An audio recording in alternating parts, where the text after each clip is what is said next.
I never thought I'd be left out in the cold by my own daughter. I never imagined the man she married would strip me of my dignity in my lowest moment, and that she would let him. But what they didn't know was that life had one last card for me to play, and when I played it, everything changed. Get ready, because what you're about to hear is not just a story, it's a reckoning. Comment below where you're watching from, and don't forget to subscribe to the channel for more stories like this. My name is Margaret. I'm 58 years old, and until not long ago, I believed in something called unconditional love. Especially when it came to family, I built my life around my husband and our daughter, Amanda. Every meal I cooked, every holiday I planned, every dollar I saved was for them. When my husband passed from cancer last year, it felt like the floor vanished beneath me. But I told myself I still had Amanda. I still had my daughter. I sold the house my husband and I had built from scratch in Cedar Park, just north of Austin. Too many memories, too many nights waking up expecting to hear his voice calling from the kitchen. Amanda and her husband Chad offered me a place to stay for a while. Or at least Amanda did. Chad barely looked up from his phone when I moved in. I tried not to make waves. I kept to my small room in the back. I cooked, cleaned, offered to run errands, trying to be helpful, trying to stay out of the way. But Chad had a way of making me feel unwanted. His eyes always carried this irritation, like I was a splinter under his skin. It started with the small things. He'd roll his eyes if I asked a question. He'd change the TV when I was mid-show. Once I heard him mutter under his breath, "Freeloader," as he passed by me in the hall. I tried to convince myself I misheard, but deep down, I knew I hadn't Amanda. She said nothing. I'd look to her for backup for a word, anything, but she always played it down. "He's stressed." She'd say, "Work's been rough." I swallowed the shame and stayed quiet. That's what mothers do, right? But that one night, it shattered me. We were at the dinner table. I had made chicken pot pie his favorite. Amanda was scrolling on her phone, Chad sipping beer like he always did. The silence was heavy. Then out of nowhere, Chad looked up and said, "You know, maybe it's time we stop pretending this is temporary. We're not a charity." Amanda froze. I stared at him. "What do you mean?" He smirked. "I mean, how long is this supposed to go on? You're not working. You're not contributing. We've got bills. We didn't sign up for extra mouths to feed." My breath caught. My heart was pounding. I turned to Amanda, desperate. Amanda, she wouldn't meet my eyes. "Maybe it's best," she mumbled, "if you find something more stable for everyone's sake."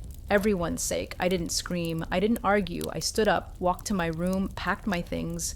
2 suitcases, that's all I had left of my life. I didn't even cry while I packed.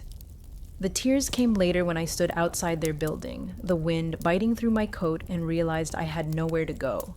Amanda didn't walk me out. Chad didn't even bother pretending. I sat on the curb for an hour. My phone battery was dead. My heart was too. I remember thinking, this is what it feels like to be erased. That night, I checked into a motel, the kind where the wallpaper peels and the vending machine eats your change. I lay awake, staring at the ceiling, wondering how everything could turn so cold, wondering what I had done to deserve this kind of abandonment. The next morning, I sent Amanda a message. "I understand. I love you always." No reply. The next week, I sent another, then another. Birthdays, little updates, silence. 3 months passed. Each day felt longer than the last. I tried applying for jobs, anything, but no one wanted to hire a grieving widow in her late 50s with no recent work history.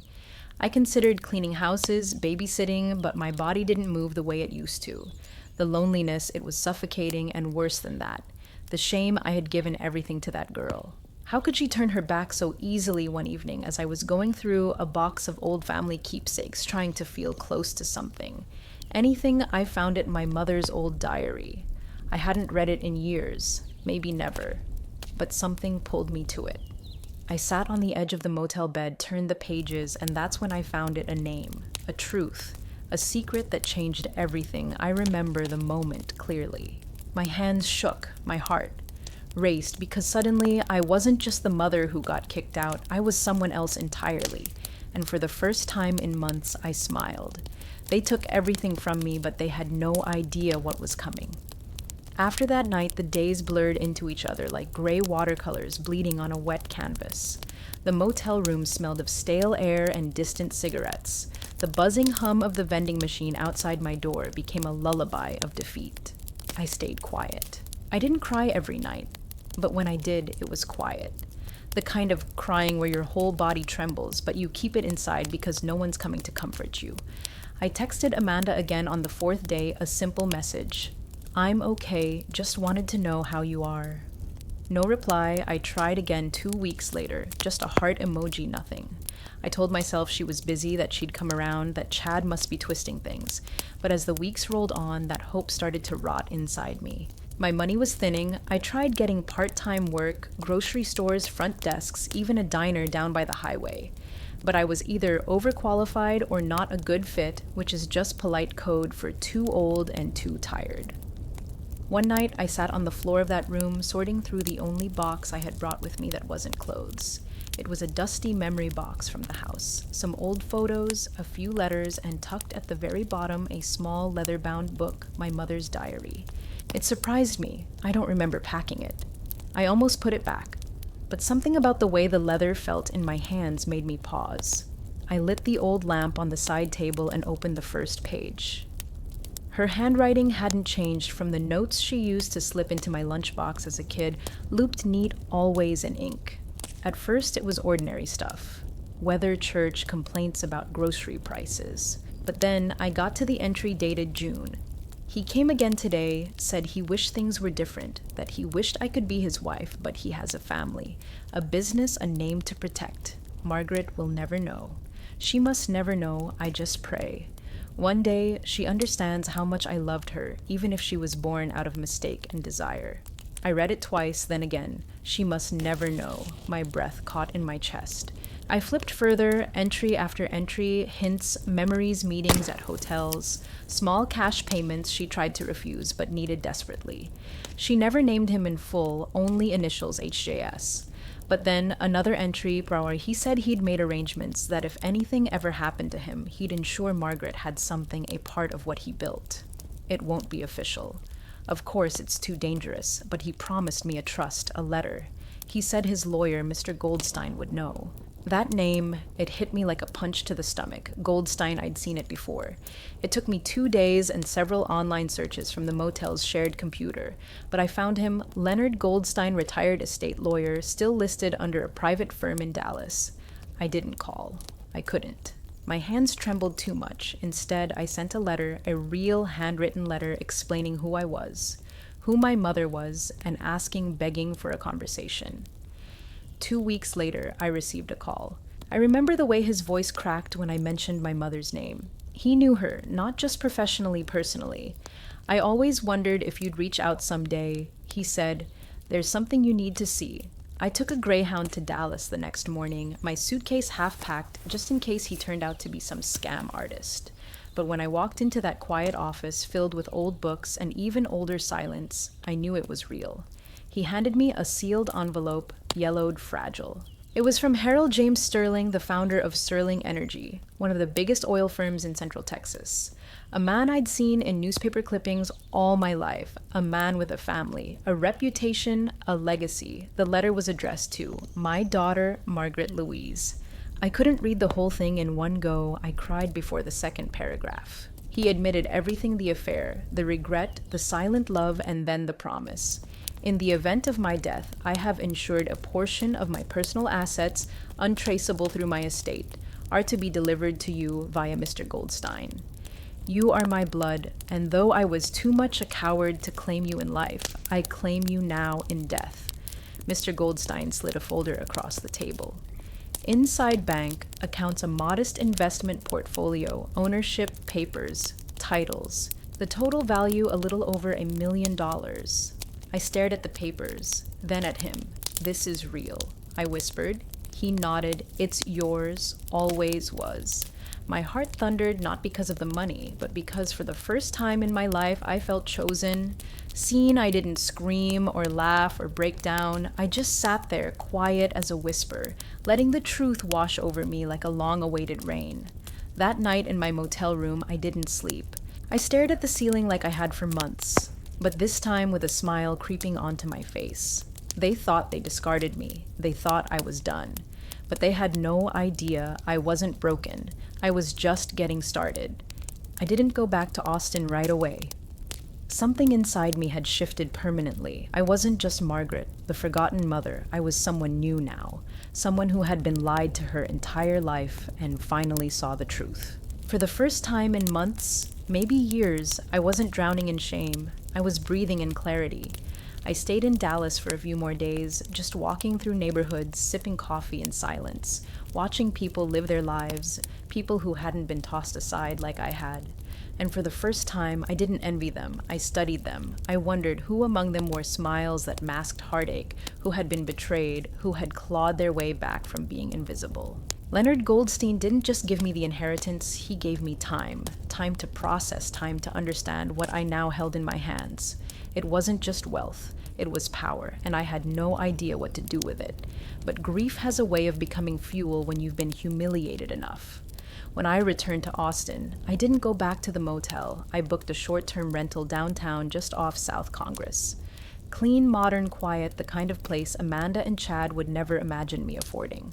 I began dressing differently, more polished, more deliberate, not flashy, just invisible in a new way, the kind of invisible that gets you through doors. I started watching YouTube videos on investing real estate contracts. I learned the language of business, not because I wanted to build an empire, but because I wanted to protect myself. I would never be powerless again. That's when I found it. The listing was buried on a real estate auction site, a 12-unit apartment building in East Austin, a little rundown, but structurally sound. The location, the exact complex where Amanda and Chad lived. I sat there staring at the screen, heart pounding. It was listed as distressed, with the owner defaulting on property taxes auction scheduled in 2 weeks. I didn't hesitate. With Mr. Goldstein's help, I created an LLC, an anonymous shell company. I filed the paperwork, transferred the funds, and placed the bid. I wasn't planning revenge, not exactly, but I was going to take control of the one place they thought they ruled. The auction came and went. I won quietly, legally, entirely under the radar. And just like that, I owned the building where they lived, where they kicked me out with 2 suitcases and a hollow excuse where they humiliated me in my lowest moment. I remember sitting at my desk looking at the deed and whispering aloud, "Let's see how Chad likes paying rent to a mouth he couldn't feed." A month later, the notification letters were sent out to all tenants. Rents would be reassessed, lease terms reviewed. And for Chad and Amanda, the new amount was triple, not double triple market value plus overdue fees. He must have exploded. I didn't need to see it to know I could feel the rage from miles away. But it wasn't about money, it was about pride. Chad was a man who needed to feel in control, and I had just pulled the rug out from under him silently. Amanda tried to call me 2 days after the notice. It was the first time she reached out since the night I left. I let it go to voicemail. "Mom, I don't know if you heard, but something weird's going on. Our rent just shot up like a lot. Chad's losing it. I don't know. Can we talk?" I didn't respond. This wasn't about vengeance. This was about gravity. They needed to feel the weight of their choices. I drove by the building once late at night. Their lights were on. I could see shadows moving behind the curtains. Amanda pacing, Chad yelling, his silhouette unmistakable. I watched them for a minute, then drove away. Part of me felt hollow. Part of me felt vindicated, and part of me still hurt like hell, because even now, knowing what I knew, holding what I held, I would have given anything to be invited back in, not to the apartment, but to my daughter's heart. But I knew that wasn't possible, at least not yet. So I stayed silent, and I waited because sometimes the loudest justice is the one that doesn't say a word. And I wasn't finished yet. I didn't realize how much I had changed until I saw Amanda at the grocery store 3 weeks after the rent increase. She didn't see me. I was 2 aisles over, hidden behind a rack of discounted cereal. She looked tired, not just tired, worn down. Her hair was tied back sloppily the way she used to do when she'd been crying. Her cart was half empty, mostly cheap staples, rice eggs, a few off-brand cans. I should have walked away. I didn't. I followed her through the store at a distance, heart pounding like I was doing something wrong. She paused in front of a small box of mac and cheese, then looked down at her phone, a text from Chad. Maybe her shoulders sank. She put the box back. That moment broke me, not because I pitied her, but because I remembered the little girl who used to run to me crying when she scraped her knee, the one who asked me every night to check for monsters under her bed. and now she was living with one. I drove home that day and sat on the couch in silence for hours. I stared at the window thinking about how life had twisted us into strangers. But I reminded myself this wasn't punishment. This was consequence, and consequence was long overdue. I had plans now, not just the building, but a quiet, slow chess match. Every move calculated, every step thoughtful. With the LLC fully in place and the property legally transferred, I started repairs, small ones at first. Leaks, broken locks, flickering lights Chad never noticed. He was too distracted by the rent increase, yelling at the property manager by email, demanding answers. But I knew him, knew how his ego worked. He wasn't going to move, he'd see that as defeat. And Amanda, she'd follow his lead as she always did, so I kept going. I changed the property signage, had a security camera installed near the lobby, updated the tenants' mailboxes, all under the name of my company, ML Holdings, short for Margaret Louise. No one knew who was behind it. Then came the notice, annual inspections mandatory. Chad sent a furious response through the tenant portal filled with empty threats and self-righteous indignation. I smiled, reading it. He was unraveling, and I didn't need to lift a finger. Meanwhile, I was becoming someone I barely recognized. I wore my hair differently now, sharper clothes. I walked with purpose. I started joining small business meetups under a pseudonym, learning the ropes of real estate building connections. No one asked about my past. They only saw a quiet, composed woman with sharp eyes and cash on hand. The best disguise is the truth you don't say. One morning, I passed Amanda and Chad in the parking lot as I exited a tenant meeting. I kept my sunglasses on, hair tucked into a sleek bun, documents in hand. Amanda barely glanced at me. Chad didn't recognize me at all. Later that night, I sat in my living room, sipping tea, thinking about how strange it felt to walk right past your own child and be invisible. Not because you're weak, but because you're stronger than they remember. They couldn't see me now because they only knew the version of me they used to control, and that woman was gone. The calls from Amanda continued, soft, hesitant voicemails. "Hi, Mom. Just wanted to see if maybe you had time to talk. I know things have been complicated." I didn't return them, not out of cruelty, but because I needed her to feel the void she created.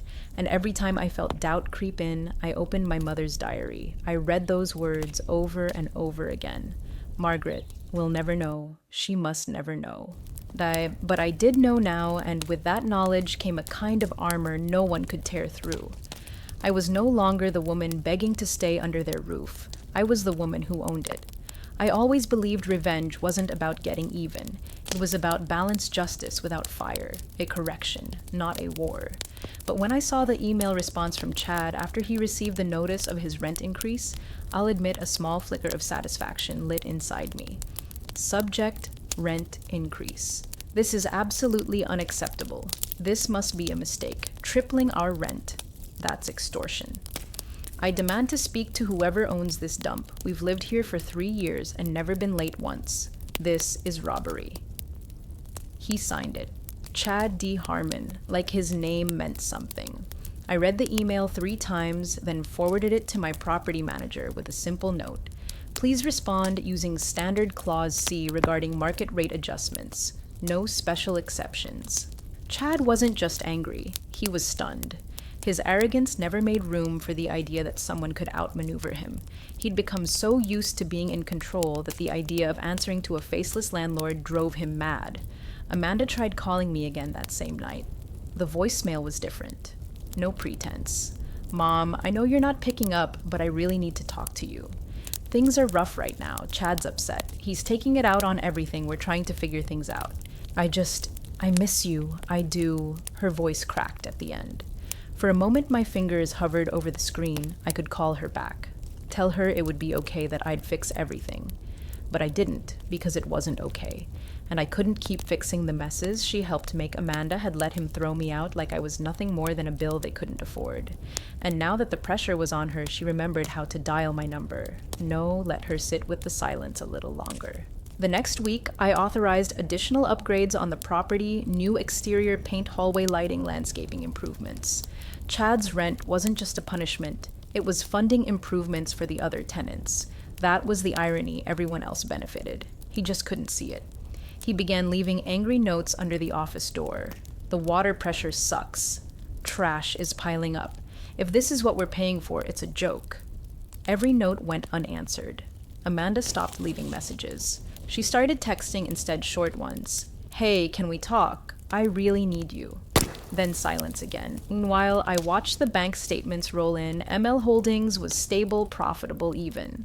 The other tenants were quiet, respectful, and paid on time. It was only Chad making noise and Amanda caught in a storm. But things changed when I received the quarterly report from the building manager. Attached were photos of Chad and Amanda's unit. The bathroom had mildew kitchen tiles cracked, mail stacking up on the floor. They were cutting corners, living lean. I should have felt pity. Instead, I felt clarity. This wasn't just about rent. It was about power, and Chad was losing it fast. Word around the building was he'd started taking on extra hours at work. Amanda was seen crying on the back steps one afternoon by another tenant. They were unraveling from the inside out, and I didn't have to say a single word. That was the part I kept coming back to. For so long, I was the one begging to be heard, begging Amanda to see what Chad was to see what she was becoming by standing beside him. Now they were choking on their own silence, and I was watching from above, literally. My new apartment overlooked their courtyard, different building, higher floor safer neighborhood, a view they could never afford. I didn't watch them all the time, just enough to remember that I wasn't crazy, that I hadn't imagined the betrayal, that what they did to me deserved consequences. And yet, despite all that, some nights I still found myself sitting by the window, holding my phone, staring at Amanda's last message. I really need you. The woman inside me, the mother ached, but the woman I had become, she knew this was only the beginning. I always thought heartbreak came in loud moments, slamming doors, shouted words, public scenes. But the real heartbreak, it's quiet. It comes in the form of a voicemail you don't return a message, left unread, the silence between you and someone who once called you mommy. The calls from Amanda stopped, the texts slowed, but the damage on her end only seemed to grow. From what I gathered through the building staff, the tension in their apartment had turned into open hostility. Chad was snapping at everyone refusing maintenance requests and demanding unnecessary inspections, looking for someone to blame. Amanda, I was told, looked like she hadn't slept in days. I didn't rejoice. I didn't celebrate. This wasn't about watching them suffer. It was about something far more painful, watching the daughter I raised willingly stay in a cage and call it love. One afternoon, my property manager sent over a report after a noise complaint. The neighbor downstairs had heard a heated argument shouting something about losing control and this is all your fault. Chad had stormed out and didn't come back until the next morning. Amanda stayed locked inside the apartment the whole night, lights off, curtains closed. I waited not for Chad for her. It took 2 more days, 2 long, aching days. Then just as the sun was dipping behind the trees one evening, my building's intercom buzzed. Hi, this is Amanda Harmon. I was wondering if my mom lives here. My heart stopped. I didn't answer right away, I just watched the screen frozen. Then slowly I pressed the door release. 10 minutes later, a soft knock echoed at my apartment door. When I opened it, she stood there looking like a shadow of the girl I raised, pale makeup smudged wrinkles in her shirt. She looked 20 years older than she was. We stared at each other for a long time. Neither of us spoke. Finally, she let out a breath. Hi, Mom. I stepped aside. She walked in slowly like she wasn't sure she was allowed to. The room was silent, except for the clink of teacups as I prepared 2 mugs. I didn't ask why she was there. I didn't ask how she was. I just handed her the tea, sat down across from her, and waited. I don't know where to start, she said, her voice barely above a whisper. I said nothing. She looked down. He's not easy. He's angry, all the time, blames the rent, blames me, blames the dog next door, for God's sake. Still, I stayed silent. I thought I was doing the right thing back then when we asked you to leave. Asked as if I had a choice. I just wanted to keep the peace. I didn't want more conflict. Chad said. She paused. He said you'd never leave unless we pushed you and I. God, I hate myself for agreeing. I took a sip of tea. I miss you, she whispered, but I don't know how to fix it. I studied her face, every line, every flinch. She was looking for forgiveness, but afraid to ask for it. So I gave her the only thing I could silence, because sometimes silence is safer than the truth. We sat like that for nearly an hour. She didn't ask for money, she didn't ask for help, she just wanted to be near me and I let her. When she finally stood to leave, she reached for my hand. "I'm sorry," she said, "for everything." I didn't say it back. I just held her hand a little longer than she expected. She pulled away first, and then with tears welling up in her eyes, she walked out the door. I didn't cry, but the second the door clicked shut, I sank into my chair, holding the warmth of her teacup in my palms like a lifeline. She had come, she had looked me in the eye, and now I knew the cracks were finally starting to show. The thing about power, real power, is that you never have to raise your voice to use it. You don't slam doors or shout threats. You just pull a string here, close a door there, and watch the ones who underestimated you start to squirm. And Chad, he was squirming. After Amanda's visit, things grew darker in that apartment. I didn't need a camera to know it. You can feel a house unraveling if you listen closely enough. The maintenance team told me Chad had become unhinged, storming down to the management office twice a week demanding to know who owned the building. He wanted names. He wanted a face. He wanted someone to blame. The fact that he didn't have one that made him spiral, he started digging. I knew he would. Chad wasn't the type to accept defeat quietly.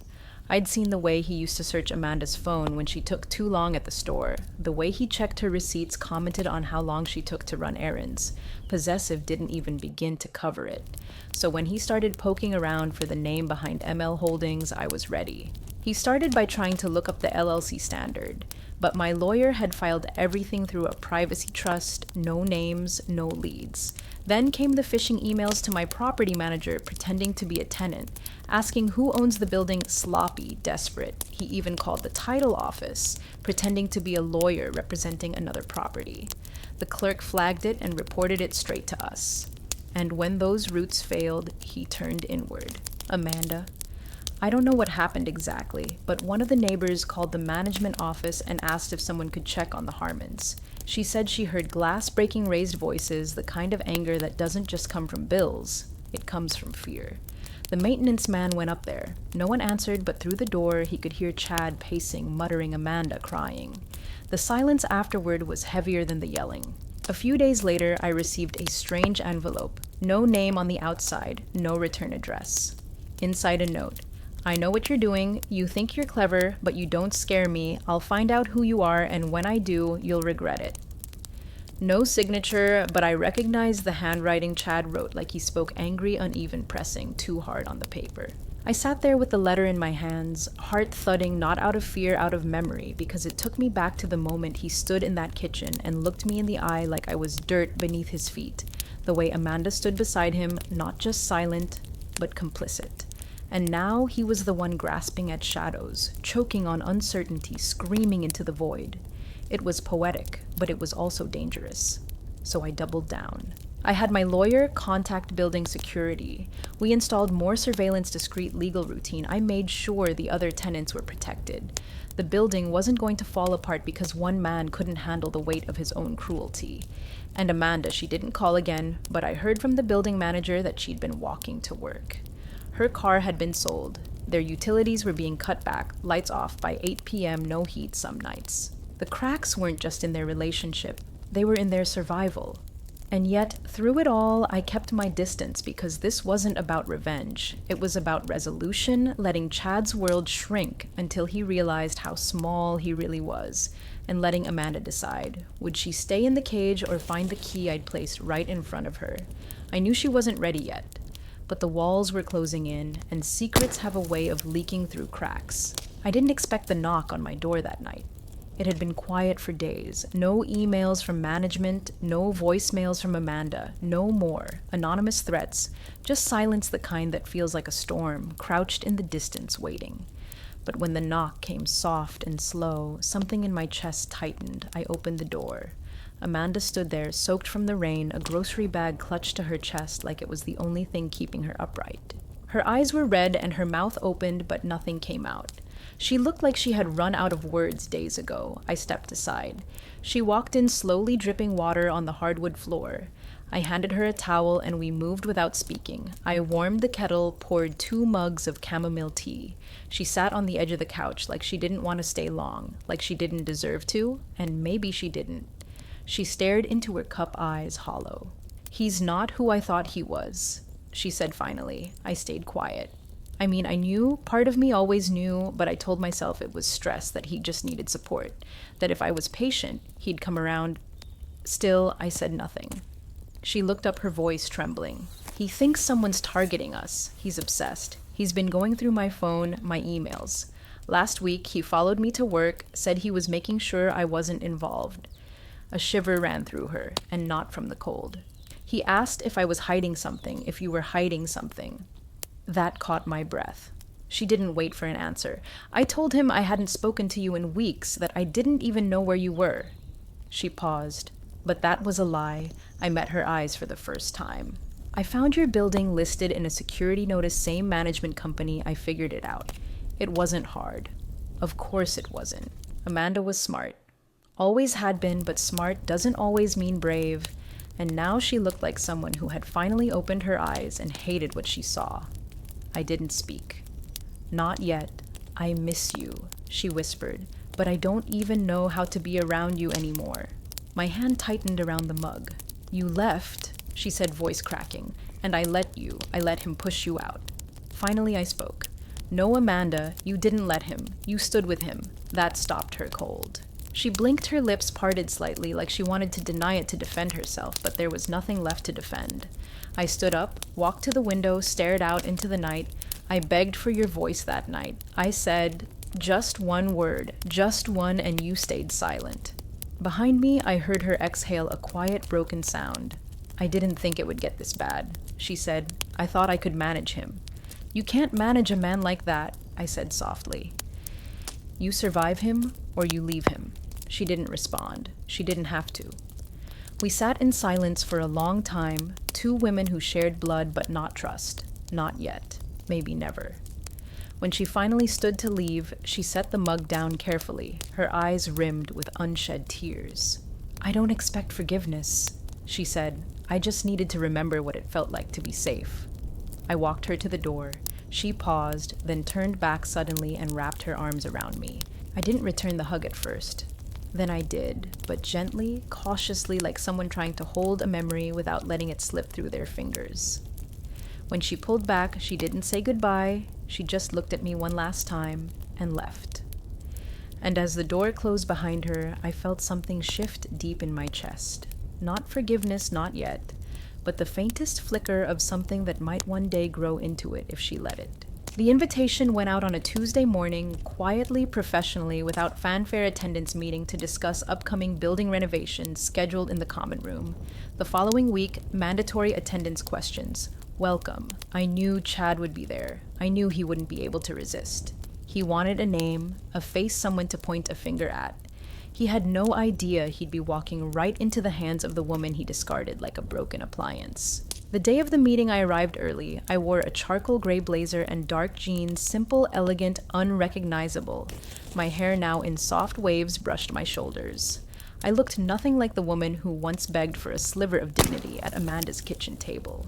The common room filled slowly. Tenants trickled in, some curious, others annoyed, most indifferent. And then came Chad. He stormed in with the swagger of a man expecting confrontation. Amanda trailing behind him like a shadow. He didn't look around, didn't notice me. He only saw the property manager at the front and went straight to him. "Where is she?" he demanded.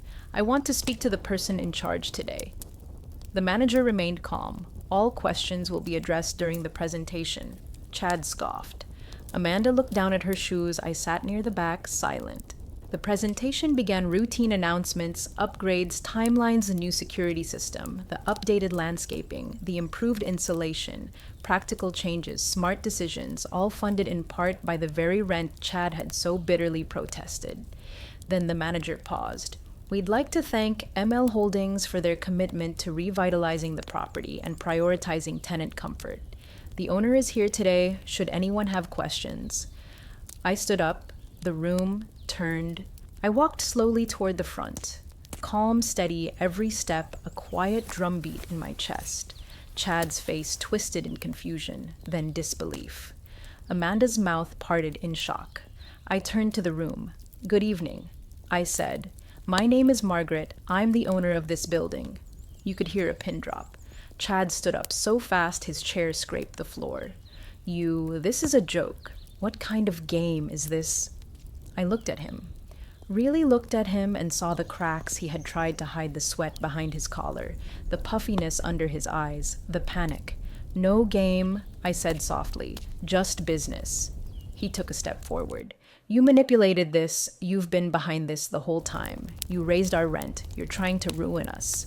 I held my ground. I gave you a roof. I made improvements. I treated every tenant equally. What I didn't do was forget. He opened his mouth to speak, but I turned back to the group. If anyone has questions about the changes or improvements, I'm happy to answer them after the meeting, thank you. I stepped aside. The meeting resumed, but the tension never left the air. Chad didn't sit down. He just stood there, trembling, furious. Amanda sat with her hands clasped tightly in her lap, eyes wide and wet. When the meeting ended, tenants came to me, shaking hands, asking questions, thanking me. Some had suspected. Most had no idea. Chad waited until the room emptied. Then he marched toward me. You think you've won, he hissed. But this is nothing. You've made an enemy. I stared at him, eyes level. No, Chad, I didn't make anything you did the day you looked me in the eye and treated me like I didn't matter. Amanda stepped between us. Chad, stop. He turned to her, shocked. What did you just... I said stop. She repeated louder this time. She's not your enemy. She never was. You are. He looked at her like she'd struck him, and in a way she had. Amanda turned to me, her voice trembling. I didn't know, I swear, about the building, the money, any of it. I nodded. I know. Why didn't you tell me? Because you had to see it, not just hear it. She blinked back tears. Chad scoffed, stepping back. You two deserve each other. No, I said quietly. She deserves better. Then I turned and walked away, and for the first time since that awful night in their kitchen, I felt something shift inside me. Not revenge, not satisfaction, but power. Quiet, firm, and entirely mine. Amanda showed up at my door again 4 days later this time, holding something in her hands that made my knees buckle the second I saw it. A book-faded leather corner, torn the spine, barely holding my mother's diary. I opened the door without a word. She stepped in, eyes wide, her breath shaky. I found it in my closet. She said, the last time I visited you, you must have left it behind. She placed it on the coffee table like it was sacred, and for me it was, I read it. My heart stopped. I wasn't trying to pry, she rushed, but I recognized her handwriting. I was looking for something that made sense. Silence fell between us like a curtain, heavy still. I didn't know about Harold Sterling. She whispered, or the money, or the trust, or any of it. I nodded once slowly. I didn't know either, not until I had nothing else to lose. Her voice broke. Mom, why didn't you tell me? Why did you let me believe you were helpless? I looked her in the eye, and for once she didn't look away. Because I was helpless the night you closed the door on me. I didn't have a plan. I didn't have money. I didn't even have a place to cry where someone wouldn't knock and tell me to keep it down. Amanda winced. I found the diary at my lowest point when I was counting coins to eat dinner when I hadn't spoken to anyone in a week. That diary, it didn't just tell me who I was. It reminded me that I mattered, that my mother didn't just love me. She fought for me silently without ever being able to show it. Amanda sat down, hands clenched in her lap. I don't know how I became the kind of daughter who could do what I did. I keep asking myself that over and over. I walked to the window, stared out at the street below, the quiet hum of life passing by. You didn't become her all at once. I said it was small choices, letting things slide, choosing peace over truth, believing love meant loyalty even when it hurt. She stood and walked toward me. I've left him. The words hit the air like a bomb. He tried to go through my things again. My laptop, my bag. I told him no. That was it. He screamed, packed a bag, and left, said he'd be back. I changed the locks the next day. I turned to her stunned. I don't know who I am without him, she admitted, voice trembling, but I'd rather find out than keep disappearing. A silence passed between us, thick with everything we hadn't said. Then she looked down at the diary. You didn't deserve what I did, what we did. I can't fix that, but I want to try. I walked back to her, slowly sat down beside her. I used to dream about hearing those words, I said, but when you say them now, they don't fix the past. They rewrite it. She looked at me confused. I held her hand gently. You see me now. That changes everything. We sat there together for a long time, the kind of silence that doesn't hurt but heals the kind that comes after. Truth has finally had its say. Before Amanda left that night, she paused at the door. You didn't raise me to be weak, she said. I just forgot how strong you were. I smiled softly. No, I said, you didn't forget. You just stopped looking. And now she was seeing everything, not just who I had become, but who I'd always been. When the email came in from Chad, I almost didn't open it. The subject line alone made my stomach churn. We need to talk now. I read it slowly, carefully, his words sharp, frantic, and dripping with desperation. I know everything about the building, about the inheritance, about your little secret with Sterling. You think you're clever, you think you can ruin my life and walk away smiling. Let me make something clear. If you don't undo this, I will go to the press. Your name, your mother's affair, everything. Let's see how your precious reputation holds up when everyone knows what kind of family you really come from. I stared at the screen in stunned silence.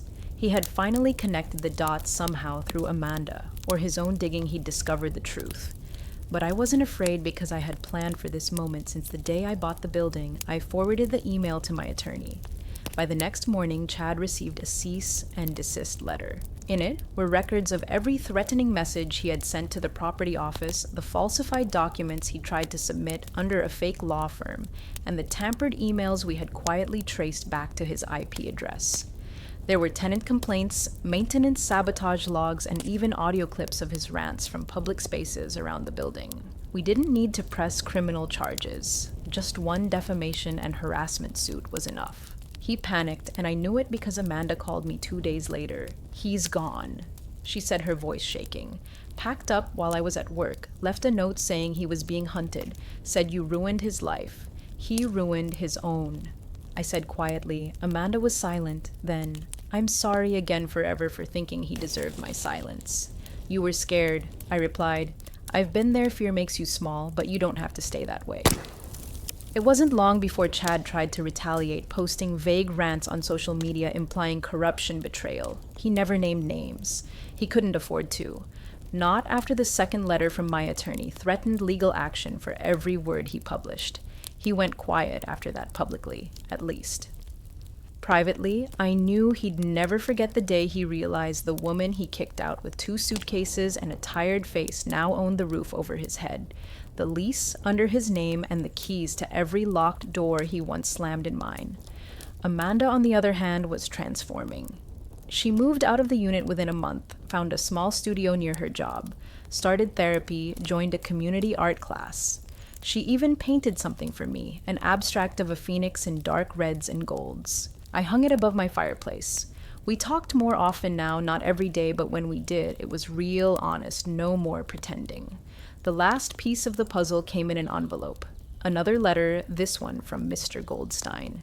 Congratulations, Margaret. The building has officially been transferred. The final tenants have signed new agreements. The lawsuit against Mr. Harmon has been resolved in your favor. You are now free to sell, hold, or restructure as you see fit. I folded the letter carefully, held it to my chest. This wasn't just about money or property or revenge. This was about truth, about reclaiming my name, my story, my strength. The next morning, I called a realtor. I was ready to close the last chapter and open the door to a life I no longer had to survive. I could finally live it on my terms. I sold the building in late spring. The final paperwork was signed on a bright, cloudless Tuesday. No fanfare, no ceremony, just a quiet click of a pen, a firm handshake, and the weight of 3 years of grief, betrayal, and silence finally lifting off my shoulders.